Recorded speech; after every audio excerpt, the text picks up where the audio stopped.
Piyush wants your suggestion on a fixed income alternative for 20 to 25 years in place of an annuity plan to get regular income.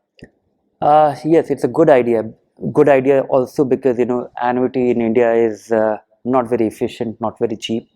Not only that, not only Piyush, but even PFRDA, which actually mandates that 40% of your money accumulated in NPS must be used for buying annuity. Yeah. But they are considering that instead of buying annuity, can you really mount a withdrawal plan? So you are well on track. They have also understood that that may not be the only, that should not be the only alternative, and that may not be the finest one. So the way to look at it is, the way to design it is how much income you require from on a month-on-month basis, and how much is your capital, and then see that is it really matching. One is that initial years you can't do anything about it. Any withdrawal rate beyond 6% in initial years, you run the risk of eating into your capital, and that will expose you to significant risk. Because when you are trying to have a long-term withdrawal plan from your investment, you have to make sure that you are conservative enough so that you don't dip into your capital. And you may get very unlucky with the market. So depending on that, you have to decide on the asset allocation.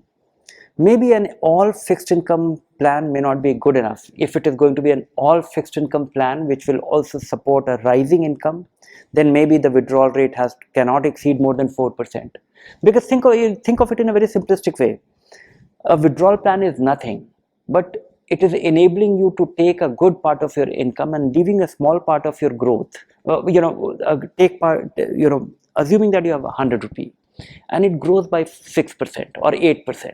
If you take out 6%, you are leaving some money, little bit of the appreciation, so that it can support a higher income later, the next year. But if you consume all of it, the capital will remain constant. So that is not a good thing, because your need for higher income for the next 25 years is guaranteed. There is no way going to be a situation that 10 years from now you will require less money.